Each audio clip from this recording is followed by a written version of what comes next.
తాండూరు జిల్లా ఆసుపత్రి ఉన్నది. ఇప్పటి వరకు దాంట్లో ఐసీయూ లేదంటే ఇబ్బందికరమైనటువంటి విషయము మంత్రి గారి దృష్టికి ఇంతకుముందు కూడా తీసుకుపోవడం జరిగింది.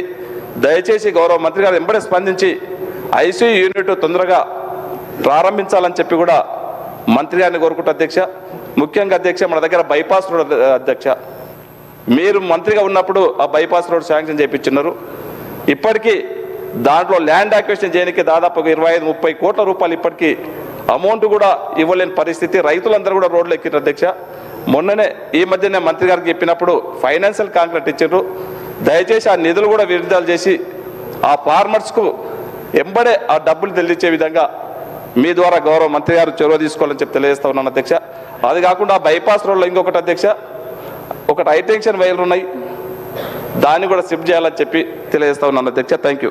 మినిస్టర్ వీళ్ళు సభ ముందు ఉంచినటువంటి అంశాలను నోట్ చేసుకోవడం జరిగింది అధ్యక్ష. డాక్టర్ రామచంద్ర నాయక్. ధన్యవాదాలు అధ్యక్ష. అధ్యక్ష, డోర్నకల్ నియోజకవర్గం అత్యధిక గిరిజన తండాలున్న దాదాపు 600 తండాలు ఆవాసాలుగా ఉన్న నియోజకవర్గం అధ్యక్ష. ఆ తాండాల్లో సంవత్సరం అంతా శ్రమించి పోగు చేసిన సొమ్ము వారి పిల్లల విద్యాభ్యాసానికి, అదేవిధంగా ఆరోగ్య రీత్యా ఆసుపత్రులకే సరిపోయే విధంగా ఇబ్బంది పడే అప్పుల పాలవుతున్నారు అధ్యక్ష. డోర్నకల్ మండల కేంద్రంలో ఒక 50 పడకల ఆసుపత్రి, అదేవిధంగా కుర్వి మండల కేంద్రంలో ఒక 30 పడకల ఆసుపత్రి మరి మీ ద్వారా ప్రభుత్వాన్ని కోరుతున్న అధ్యక్ష. అదేవిధంగా గ్రామ పంచాయతీలు మరి నూతనంగా ఎన్నిక కాబడ్డ సర్పంచులకు మరి పెద్దలు రెవెన్యూ శాఖ మంత్రులు మరి రెవెన్యూ గ్రామ పంచాయతీలుగా గుర్తించి వారి కొంత మరి ఆదాయం కల్పించే విధంగా తాండాలని, అదేవిధంగా గ్రామ పంచాయతీ ఆఫీసులు మరి పరిపాలన సౌలభ్యం కల్పించే విధంగా కల్పిస్తూ అధ్యక్ష, మన ప్రభుత్వం దాదాపు 1,10,00,000 నూతన రేషన్ కార్డులు ఇచ్చిన అధ్యక్ష. మరి గ్రామాల నుండి గతంలో ఉమ్మడి గ్రామ పంచాయతీలు గ్రామాల నుండి రేషన్ తీసుకునే వెసులుబాటు ఉండేది. చాలా దూర ప్రాంతాల నుండి మరి మూటలు ఎత్తుకుపోయే పరిస్థితి లేదు. కాబట్టి రేషన్ కార్డులు కూడా ఉన్న తండాలకు మరి అదనంగా రేషన్ షాపులు కల్పించాలని చెప్పి మీ ద్వారా కోరుతూ, అదేవిధంగా అధ్యక్ష, తాండాల్లో ఆ గ్రామీణ ప్రాంతాల్లో కోతుల మరి సంఖ్య బాగా పెరిగిపోయి టమాటాలు కానీ ఏ పంటను కూడా మొక్కజొన్న మరి అది బొప్పాయి ఏ పంట చేసినా కానీ కోతులు ఉంచే పరిస్థితి లేదు అధ్యక్ష. వాటికి కాస్ట్రేషన్ సెంటర్స్ కానీ ఏదైనా వాటికి ఆల్టర్నేట్ ఫెసిలిటీస్ క్రియేట్ చేయాలి. అదేవిధంగా పురపాలికల్లో శునకాలు బాగా పెరిగినాయి అధ్యక్ష. అవి రాత్రులు గుంపులుగా మరి మనుషుల మీద దాడులు చేస్తూ ఉన్నాయి. కాబట్టి వాటిని అరికట్టే కార్యక్రమం చేయాలని చెప్పేసి మీ ద్వారా కోరుతున్నాను అధ్యక్ష. Thank you. గౌరవ సభ్యులు చెప్పినటువంటి అంశాలని నోట్ చేసుకోవడం జరిగింది. సభ్యులు రామచంద్ర నాయక్ గారు చెప్పినట్టు ఈ కోతుల విషయం లోపల ప్రభుత్వం చర్య తీసుకోవాలని నా తరఫు నుంచి కూడా ప్రభుత్వానికి నేను విజ్ఞప్తి చేస్తాను. రాష్ట్రంలో కోతుల బెడద చాలా ఉన్నది. అందులో మా వికారాబాద్ ప్రాంతంలో వ్యవసాయానికి చాలా అంతరాయం కలుగుతున్నది. రైతులు చాలా నష్టపోతున్నారు. దీని విషయం లోపల రాష్ట్ర ప్రభుత్వం చర్యలు తీసుకోవాలని కోరుతూ శ్రీ విజయుడు. ధన్యవాదాలు అధ్యక్ష. నా అల్లంపూర్ తాలూకాలో అధ్యక్ష రోడ్లు చాలా అధ్వానం ఉంది అధ్యక్ష. ఆ రోడ్లు బాగు చేయాలని కోరుతున్నాను అధ్యక్ష. ఇంకోటి అధ్యక్ష, ఈ చిన్నపల్లి రిజర్వాయర్ సార్, చిన్నపల్లి నుంచి ఆర్డీఎస్ లింక్ కలపాలి అధ్యక్ష. ఆ లింక్ కలపడం వల్ల నా అల్లంపూర్ తాలూకా ప్రజలు రెండు పంటలు పండించగలుగుతారు అధ్యక్ష. ఇంకోటి అధ్యక్ష, నెట్టం పడదు సార్ 99 అండర్ ప్యాకేజ్ కింద అప్పుడు ముఖ్యమంత్రి రాజశేఖర గారు ఓపెన్ అధ్యక్ష. ఇంతవరకు ఇంకా పూర్తి కాదు అధ్యక్ష. అది పూర్తి చేయాలని కోరుతున్నాను అధ్యక్ష. అధ్యక్ష కూడా అధ్యక్ష, నా అల్లంపూర్ తాలూకా ప్రజలకి ఉద్యోగస్తులకి పక్కన ఉన్న ఏపీలో అధ్యక్ష ఆరోగ్యశ్రీ వర్తించాలని తమ ద్వారా కోరుతున్నాను అధ్యక్ష.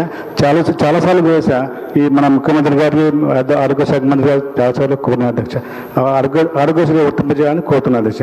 అధ్యక్ష ఇంకో అధ్యక్ష, మాకు రిజర్వాయర్ అధ్యక్ష, మాకు రిజర్వాయర్ అధ్యక్ష, జుల్లకాయలు ఒల్లూరు రిజర్వాయర్ బాగా జుల్లకాయలు ఒల్లూరు రిజర్వాయర్ నిర్మించాలి అధ్యక్ష.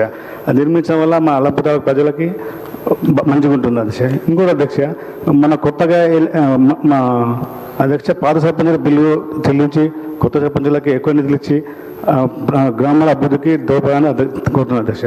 అధ్యక్ష ఇంకోటి అధ్యక్ష, నా అల్లంపూర్ తాలూకాలో 3 మున్సిపాలిటీ ఉంది అధ్యక్ష. ఆ మున్సిపాలిటీకి ఎక్కువ నిధి ఇచ్చి ఎక్కువ డెవలప్ చేయాలని కోరుతున్నాను అధ్యక్ష. ధన్యవాదాలు అధ్యక్ష. మంత్రి గారు.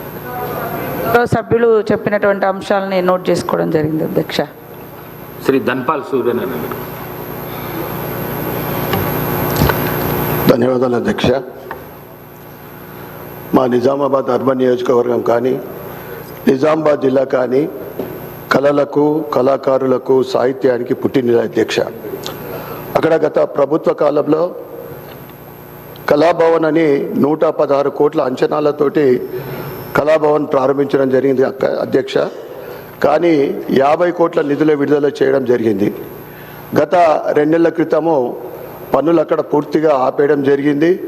ముఖ్యంగా కాంట్రాక్టర్కు ఏదో బకాయిలు కూడా ఉన్నట్లు, ఆ తర్వాత 4-5 సంవత్సరాల క్రితం వేసిన అంచనాలు మళ్ళీ ఒకసారి మళ్ళీ అంచనాలు వేయించి సుమారు 66 కోట్ల బకాయిలతో పాటు అంచనాలను మించితే సుమారు 75-80 కోట్ల రూపాయలు.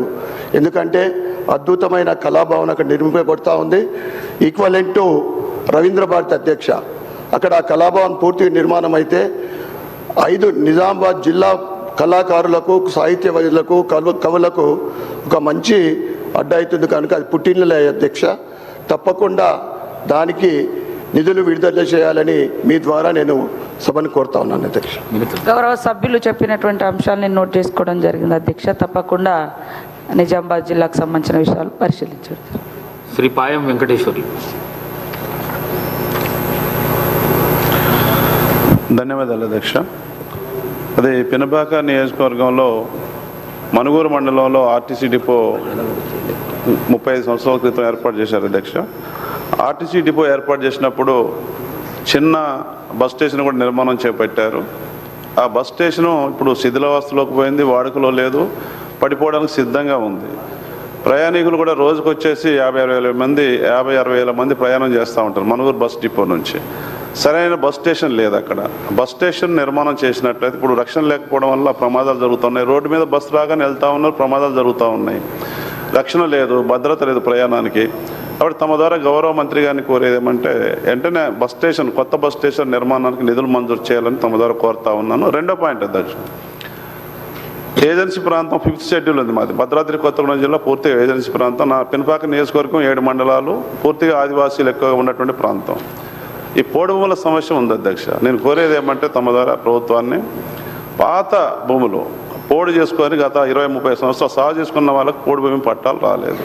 వారికి పోడు భూములు కల్పించి ఫారెస్ట్ అధికారుల నుంచి రక్షణ కల్పించాలని తమ ద్వారా ప్రభుత్వాన్ని కోరుతా ఉన్నాను అధ్యక్ష. థ్యాంక్ యూ, ధన్యవాదాలు. మంత్రి గారు.